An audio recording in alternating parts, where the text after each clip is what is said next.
ನನ್ನ YouTube channel ವೀಕ್ಷಕರಿಗೆ ಹೃತ್ಪೂರ್ವಕವಾದ ಸ್ವಾಗತ. ನಾನು ಈಗಾಗಲೇ ಹೇಮಾವತಿ ಎಕ್ಸ್‌ಪ್ರೆಸ್ ಕೆನಾಲ್ ಬಗ್ಗೆ ಪಾರ್ಟ್ 1 ಎಪಿಸೋಡನ್ನು ಮಾಡಿ ತಮಗೆ ಕಳಿಸಿದ್ದೀನಿ. ಈಗ ಪಾರ್ಟ್ 2 ಬಗ್ಗೆ ನಾನು ಮುಂದುವರಿತೀನಿ. ಈ ಪಾರ್ಟ್ 2ನಲ್ಲಿ ಹೇಗೇನಿರಬೇಕು ಅಂದರೆ, ಈಗ ಈ ಕೆನಾಲನ್ನು ಆರಂಭ ಮಾಡಿರ್ತಕ್ಕಂಥದ್ದನ್ನು ನಿಲ್ಲಿಸ್ಬೋದಾ? ಯಾಕೆ ನಿಲ್ಲಿಸಿ ಅಂತ ಇವರು ಹೋರಾಟ ಮಾಡ್ತಾ ಇದ್ದೀರಿ. ತುಮಕೂರು ಜಿಲ್ಲೆಯಲ್ಲೆಲ್ಲ ನಿಲ್ಲಿಸ್ಬೇಕು, ನಾವೆಲ್ಲ ಹಾಳಾಗೋಗ್ಬಿಡ್ತೀವಿ, ಇದೊಂದು ಜಲ ದರೋಡೆ, ನೀರನ್ನು ಹೊತ್ಕೊಂಡು ಹೋಗ್ತಾವ್ರು ಅವರು ಅಂತಕ್ಕಂಥ ಒಂದು ಹೋರಾಟವನ್ನು ಆರಂಭ ಮಾಡಿದ್ದಾರೆ. ಅದು ಸೀರಿಯಸ್ ಆಗಿ ಎಲ್ಲ ವರ್ಗದವರು ಎಲ್ಲ ಪಕ್ಷದವರು ಸಹ ಬೀದಿಗಿರ್ತಕ್ಕಂಥದ್ದು. ಅದೇ ರೀತಿ ಈಗಾಗಲೇ ಮಾಗಡಿನಲ್ಲೂ ಅವರು ನಮಗೆ ನೀರು ಕೊಡಬೇಕು, ನಾವು ಹೋರಾಟ ಮಾಡ್ತೀವಿ, ನಮಗೆ ನೀರು ಬೇಕು ಅಂತಕ್ಕಂಥದ್ದನ್ನು ಅವರು ಹೇಳ್ತಾ ಇದ್ದಾರೆ. ಈಗ ರಾಜ್ಯ ಸರ್ಕಾರ ಈ ಬಗ್ಗೆ ಏನು ಮಾಡ್ಬೋದು? ಆಲ್ಟರ್ನೇಟಾಗಿ ನೀರು ಕೊಡ್ಬೋದು ಅವ್ರಿಗೆ, ಮಾಗಡಿಗೆ ಅಂತ ನಾನು ಅಲ್ಲಿ ಪಾರ್ಟ್ 1ನಲ್ಲಿ ಸಂಪೂರ್ಣವಾಗಿ ವಿವರ ನೀಡಿದ್ದೀನಿ. ಈ ಯೋಜನೆ ನಿಲ್ಲಿಸಬೇಕಾದ್ರೆ ಕ್ಯಾಬಿನೆಟ್ ಡಿಸಿಷನ್ ತಗೋಬೇಕು. ಸನ್ಮಾನ್ಯ ಶಿವಕುಮಾರ್ ಅವರು, ಡಿ.ಕೆ. ಸುರೇಶ್ ಅವರೇ ಸೀರಿಯಸ್ ತಗೊಂಡು, ಜನ ಗಲಾಟೆ ಮಾಡ್ತಾ ಇದ್ದಾರೆ, ತುಮಕೂರು ಜಿಲ್ಲೆಯವರು ಅನ್ಯಾಯ ಆಗ್ತಾ ಇದೆ ಅಂತ ಹೇಳ್ತಾ ಇದ್ದಾರೆ. ಅದು ಬೇಡ, ನಾವು ಬೇರೆ ಯೋಜನೆ ರೂಪಿಸ್ಕೊಳ್ಳೋಣ. ಕಾಂಟ್ರಾಕ್ಟರ್ಗೆ ಅವ್ರಿಗೆ ಈಗ ಟೆಂಡರ್ ಆಗಿದೆ, ಆ ಟೆಂಡರ್ ಆಗಿದ್ರು ಬೇರೆ ಯೋಜನೆ ನೀರನ್ನು ನಾವು ಅದನ್ನು ತಗೊಂಡು ಬಳಸ್ಕೊಳ್ಳೋಕೆ ಅದು ಪ್ರಾರಂಭ ಮಾಡೋಣ ಅಂದ್ಕೊಂಡು ಏನಾರ ಗೌರ್ಮೆಂಟ್ ಚರ್ಚೆ ಮಾಡಿ ಅಷ್ಟೊಂದು ಒಳ್ಳೆ ಬುದ್ಧಿ ಅವ್ರಿಗೆ ಕೊಟ್ಟು ಭಗವಂತ ಕ್ಯಾಬಿನೆಟ್ ಡಿಸಿಷನ್ ತಗೊಂಡ್ರೆ ಅದು ಆ ಕಾಂಟ್ರಾಕ್ಟರ್ ಯಾರಿಗಾಗಿದೆಯೋ ಅವ್ರನ್ನ ಕನ್ವಿನ್ಸ್ ಮಾಡಿದ್ರೆ ಮಾತ್ರ ವಾಪಸ್ ತಗೊಳಕ್ಕೆ ಒಂದು ಅವಕಾಶ ಇದೆ. ಇದು ಭಾಳ ಚಾನ್ಸಸ್ ಕಡಿಮೆ ಈ ರೀತಿ ಆಗೋದು. ಎರಡನೇದು ಪಬ್ಲಿಕ್ ಇಂಟ್ರೆಸ್ಟ್ ಲಿಟಿಗೇಷನ್, PAL ಹಾಕಬೇಕು. PAL ಹಾಕಿದ್ರೆ ಏನಾಗ್ಬೋದು? 100% PAL ಹಾಕಿದ್ರೆ ಇದು ಸ್ಟಾಪ್ ಆಗುತ್ತೆ. ಯಾಕೆ ಸ್ಟಾಪ್ ಆಗುತ್ತೆ? ನಾವು ಒಂದು ಸೈಡ್ ಏನು ಹೇಳೋಕ್ಕಾಗಲ್ಲ. ಅವ್ರು ನೀರು ಕೊಡಬೇಡಿ ಅಂತ ನಾನು ಎಲ್ಲೂ ಹೇಳ್ತಾ ಇಲ್ಲ, ನೀರು ಕೊಡಲೇಬೇಕು ಅವ್ರಿಗೆ, ಬಟ್ ಬೇರೆ ಸೋರ್ಸಲ್ಲಿ ಕೊಡೋಣ. ಬಟ್ ಇದು ಯಾಕೆ ಸ್ಟಾಪ್ ಆಗುತ್ತೆ ಅಂದರೆ, ನೋಡಿ, ಹೇಮಾವತಿ ಕೆನಾಲನ್ನು 0 to 72 ವೈಡನ್ ಆಗಿದೆ ಆಲ್ರೆಡಿ.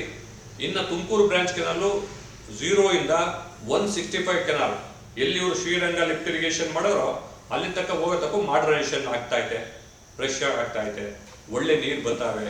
ಈಗ 1,000 ಕೋಟಿ ಕೆಲಸ ನಡೀತಾ ಐತಿ. ಈಗ ನಡೆದು ಅವ್ರಿಗೆ ಯಾಕೆ ಆ ಉದ್ದೇಶ ಯಾಕೆ ಅದನ್ನು ನಾವು ಮಾಡರ್ನೈಸೇಷನ್ ಮಾಡಿದ್ದು? ಕುಣಗಲ್ನವ್ರಿಗೆ ಶ್ರೀರಂಗ ಲಿಫ್ಟ್ ಇರಿಗೇಷನ್ ನೀರು ಸರಾಗವಾಗಿ ಹೋಗುತ್ತೆ, ಟೈಲೆಂಡಿ ನೀರು ಹೋಗ್ತಾ ಇಲ್ಲ. ಆ ಟೈಲೆಂಡಿ ನೀರು ಕಳಿಸ್ಬೇಕಾದ್ರೆ ನಾವು ಸ್ಟಾರ್ಟಿಂಗ್ನಿಂದ ಆ ಕಡೆಯಿಂದ ಬಿಟ್ಕೊಂಡ್ಬಂದ್ಬಿಟ್ರೆ ಸೈದ ಥ್ರೂ ಹರ್ಕೊಂಡು ಹೋಗ್ಬೇಕು.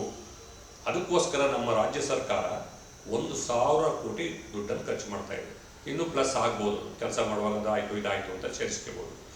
ಈಗ ಆ ನೀರನ್ನು ನಾವು ಹೋಗುವಾಗ ನಾವು ಮಾಡ್ಕೊಂಡಂಥ ಕಾಲದಲ್ಲಿ ಇವ್ರು ಇನ್ನೊಂದು ಕೆನಾಲ್ 1,000 ಕೋಟಿ ಖರ್ಚು ಮಾಡಕ್ಕೆ ಹೊರಟವ್ರೆ.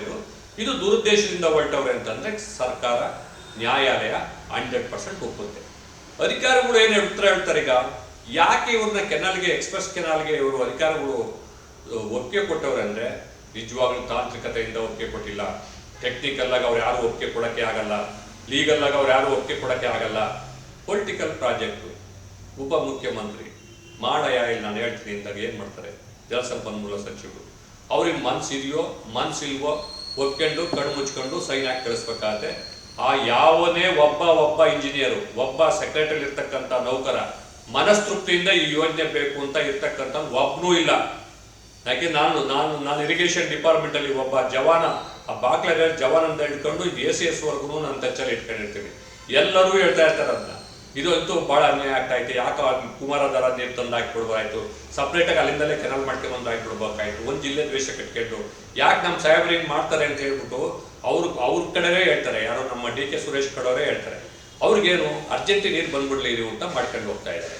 ಅವಾಗ ಇದು ಒಂದು ವೆರಿ ಗುಡ್ ಪಾಯಿಂಟ್ ಆಗುತ್ತೆ. ಅವ್ರ ಅಧಿಕಾರಿಗಳು ಅಲ್ಲಿ ಉತ್ತರ ಹೇಳೋಕ್ಕಾಗಲ್ಲ. ಸಪೋಸ್ ಅಧಿಕಾರಿಗಳು ಅದು ಒಪ್ಕೊಂಡಿದ್ದು ಮಾಡಿದ್ದೇ ಸರಿ ಅಂತ ಹೇಳಿರುತ್ತೆ ಇಟ್ಕೊಂಡು, ಇಡೀ ರಾಜ್ಯದಲ್ಲಿರ್ತಕ್ಕಂಥ ಎಲ್ಲ ಡ್ಯಾಮ್ಗಳಲ್ಲೂ ಶುರು ಮಾಡ್ಕೊಂತಾರೆ, ನಮಗೂ ಎಕ್ಸ್‌ಪ್ರೆಸ್ ಕೆನಾಲ್ ಮಾಡಿ, ನಮಗೂ ಲಿಂಕಿಂಗ್ ಕೆನಾಲ್ ಮಾಡಿ, ಅಲ್ಲಿಂದ ಬಳಸೇ ಬರೋಕ್ಕಲ್ಲ, ಇಲ್ಲಿಂದ ಕೊಡಿ. ಏನು ಕೊಡೋದು ಒಂದು ಏನು ಸುಲಭ ವಿಚಾರನ ಇದು. ಒಂದು ಇದು ಟೆಕ್ನಿಕಲ್ ಆಗಿ ಒಂದು ಚರ್ಚೆ ಮಾಡ್ಕೊಂಡು ಇದು ಮಾಡಬೇಕು ಅಂತಕ್ಕಂಥದ್ದನ್ನು ಆಗುತ್ತಾವು.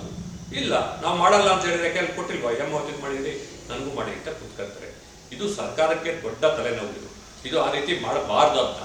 ಒಂದು ಮಾಡಿದ್ರೆ ಎಲ್ಲರಿಗೂ ಇದಾಗ್ತವೆ ಅಂತಕ್ಕಂಥದ್ದು ಸರ್ಕಾರದ ಒಂದು ಅಧಿಕೃತ ಒಂದು ವಲಯಗಳ ಮುಖಾಂತರ ಇದು ಚರ್ಚೆ ಆಗ್ತಾ ಇರ್ತಕ್ಕಂಥದ್ದು ಆಲ್ರೆಡಿ. ಇದು ಕಷ್ಟ ಆಗುತ್ತೆ, ಇದು ಮಾಡಬಾರ್ದು ಅಂತ. ಅದಕ್ಕೆ ಏನು ಮಾಡ್ಬೇಕು? ಈಗ ಆಯಿತು, ಅಲ್ಲೂ ಮಾಡಿರೋ ಹೋಟೆಲ್ ಪಬ್ಲಿಕ್ ಲಿಟಿಗೇಷನ್ ಆಯ್ತೆ. ಪಬ್ಲಿಕ್ ಲಿಟಿಗೇಷನ್ ಮಾಡೋದಕ್ಕೆ ಈಗಾಗಲೇ ನಮ್ಮ ತುಮಕೂರು ಜಿಲ್ಲಾ ಉಸ್ತುವಾರಿ ಸಚಿವರಾಗಿರ್ತಕ್ಕಂಥ ಡಾಕ್ಟರ್ ಜಿ. ಪರಮೇಶ್ವರ್ ಅವರ ಅಧ್ಯಕ್ಷತೆ ನಡೆದಂಥ KDP ಮೀಟಿಂಗ್ನಲ್ಲಿ ರೆಸೊಲ್ಯೂಷನ್ ಮಾಡೋದು, ನಿರ್ಣಯ ಮಾಡೋದು. ಪರಮೇಶ್ವರ್ ಒಬ್ಬರು ಹೇಳೋದಕ್ಕೂ KDP ಮೀಟಿಂಗಲ್ಲಿ ನಿರ್ಣಯ ಮಾಡೋದಕ್ಕೂ ಎಲ್ಲರೂ ಅದು ಪವರ್ ಇರುತ್ತೆ, ಜಾಸ್ತಿ ಅದಕ್ಕೊಂದು ಬೆಲೆ ಇರುತ್ತೆ, ತೂಕ ಇರುತ್ತೆ. ಆಮೇಲೆ ಇನ್ನೊಬ್ರು ಸಚಿವರಾಗಿರ್ತಕ್ಕಂಥ ರಾಜಣ್ಣವರು ಸಹ ಅದಕ್ಕೆ ತೀವ್ರ ವಿರೋಧನೇ ವ್ಯಕ್ತಪಡಿಸೋರು. ಆದರೂ ಹೇಳೋರಿ, ನಾನು ಎಲ್ಲಿ ಹೇಳ್ಬೇಕು ಅನ್ನೋದು ಅಲ್ಲಿ ಹೇಳಿದ್ದೀನಿ ನಾನು. ಅಲ್ಲಿ ಅದಕ್ಕೆ ಬಗ್ಗೆ ಹೇಳ್ತೀವಿ ನಾವು. ಆದಿಲ್ ಬಿದಿಲ್ ಎಲ್ಲದಕ್ಕೂ ಹೇಳೋಕ್ಕಾಗಲ್ಲ, ನಾನು ಸರ್ಕಾರದ ಭಾಗವಾಗಿ ಅದು ತಪ್ಪು ಅಂತ ನಾನು ಎಲ್ಲಿ ಮಂಡಿಸ್ಬೇಕು ಅಲ್ಲಿ ಮಂಡಿಸಿದ್ದೀನಿ ಅಂತ. ಇದು ಉಳಿದವ್ರು ಎಲ್ಲರೂ ಚರ್ಚೆ ಮಾಡೋದ್ರಿಂದ ಸರ್ಕಾರ ಗಂಭೀರವಾಗಿ ಇವನ್ನೆಲ್ಲ ರೆಸೊಲ್ಯೂಷನ್ಸ್ಗಳನ್ನು ತೆಗೆದುಕೊಂಡು ಹಿಂದೆ ಮಾಡಿ ಕ್ಯಾನ್ಸಲ್ ಆಗಿರೋದನ್ನು ತೆಗೆದುಕೊಂಡು ಇಡೀ ರಾಜ್ಯದಲ್ಲಿ ಎಲ್ಲೂ ಈ ಥರ ಮಾಡೋಕ್ಕಾಗಲ್ಲ ಅಂತಕ್ಕಂಥದ್ದನ್ನೆಲ್ಲ ಮಾಡಿ PAL ಹಾಕಿದೆ. ಇದು ಸೂಕ್ತ ಆಗುತ್ತೆ. PAL ಹಾಕಲಿಲ್ಲ ಅಂತಂದರೆ ಇದು ನಿಲ್ಸೋದು ಭಾಳ ಕಷ್ಟ ಐತೆ. ನಾನು ಹೇಳಿದ್ನಲ್ಲ, ಕ್ಯಾಬಿನೆಟ್ ಡಿಸಿಷನ್ ತಗೋಬೇಕು, ಆ ಸಾಧ್ಯತೆ ಕಡಿಮೆ ಇದೆ ಅಂತ. ನನಗೊಬ್ರು ಅಡ್ವೊಕೇಟ್ ಒಬ್ಬರು ಸ್ನೇಹಿತರು ಫೋನ್ ಮಾಡಿದ್ರು ನನಗೆ, ಇದೆಲ್ಲ ಡಾಕ್ಯುಮೆಂಟ್ ಕೊಟ್ಬಿಡಿ, ನಾವು ಕೋರ್ಟ್ಗೆ ಹಾಕ್ಕೊಡ್ತೀನಿ, ನಾನು PAL ಹಾಕಬೇಕು ಅಂತ. ಒಂದು PAL ಹಾಕಬೇಕು ಅಂತಂದರೆ ಇದು ನಮ್ಮ ಮನೆ ಕೆಲಸ ಅಲ್ಲ. ಇದು ಸಡನ್ನಾಗಿ ಹೋಗ್ಬಿಟ್ಟು ಹಾಕಬಾರ್ದು. ಎಲ್ಲ ಆಲ್ ಪಾರ್ಟಿ ಮೀಟಿಂಗ್ ನಮ್ಮ ಜಿಲ್ಲೆಯವರು ಸಂಬಂಧಪಟ್ಟಂಥ ಎಲ್ಲ ಪಕ್ಷಗಳು ರಾಜಕಾರಣಿಗಳನ್ನು ಕುಣಿಸ್ಕೋಬೇಕು, ಅವರ ಅಭಿಪ್ರಾಯಗಳು ತಗೋಬೇಕು, ಯಾಕೆ ಮಾಡಬೇಕು ಅಂತ. ಒಳ್ಳೆ ಟೆಕ್ನೋಕ್ರಾಟ್ಸ್ನ ಇಟ್ಕೊಂಡು ತೀರ್ಮಾನ ಮಾಡಿ, ಒಳ್ಳೆ ಅಡ್ವೊಕೇಟ್ಸ್ ಇಟ್ಕೊಂಡು ಪಾಯಿಂಟ್ ಕೊಟ್ಟರೆ 100% ಈ ಯೋಜನೆ ಸ್ಟೇ ಆಗುತ್ತೆ ಅಂತಕ್ಕಂಥದ್ದಕ್ಕೆ ನನಗೆ ಭರವಸೆ ಇದೆ. ಅದನ್ನು ಈ ಬಗ್ಗೆ ಸಂಪೂರ್ಣವಾಗಿ ಏನು ಮಾಡ್ತಾ ಇದ್ದಾರೆ ಆ ಹೋರಾಟಗಾರರುಗಳು, ಈ ಭಾಗದ ತಜ್ಞರುಗಳು, ಈ ಭಾಗದ ವಕೀಲರುಗಳು ಎಲ್ಲರೂ ಕುಂತ್ಕೊಂಡು ಗಂಭೀರವಾಗಿ ಆಲೋಚನೆ ಮಾಡಿ ಇಮ್ಮಿಡಿಯೇಟಾಗಿ ನೀವು ಕೋರ್ಟ್ಗೆ ಹಾಕ್ತಕ್ಕಂಥದ್ದು ಸೂಕ್ತ. ಯಾರೋ ಒಬ್ಬರು ಆ ಥರ ಮುಂದೆ ಬರಬೇಕು ಅಂತೇಳಿ ತಮ್ಮಲ್ಲಿ ಈ ಹೋರಾಟಗಾರರಲ್ಲಿ ನಾನು ಮನವಿ ಮಾಡಿಕೊಂಡು ಈ ಎಪಿಸೋಡನ್ನು ನಾನು ಮುಗಿಸ್ತಾ ಇದ್ದೀನಿ. ನನ್ನ ಯೂಟ್ಯೂಬ್ ಚಾನಲ್ ವೀಕ್ಷಕರಿಗೆ ಧನ್ಯವಾದಗಳು. ನೀವು ಶೇರ್ ಮಾಡಿ, ಬೆಲ್ ಬಟನ್ ಒತ್ತಿ, ಸಬ್ಸ್ಕ್ರೈಬ್ ಮಾಡ್ಕೊಳ್ಳಿ, ಹೆಚ್ಚೆಚ್ಚು ಜನಕ್ಕೆ ತಲುಪಿಸಿ ಅಂತ ಹೇಳಿ ಮತ್ತೊಮ್ಮೆ ತಮಗೆ ಧನ್ಯವಾದಗಳನ್ನು ಅರ್ಪಿಸಿ ನಾನು ಎಪಿಸೋಡ್ ಮುಗಿಸ್ತಾ ಇದ್ದೀನಿ. ಜೈ ಹಿಂದ್, ಜೈ ಶಕ್ತಿ.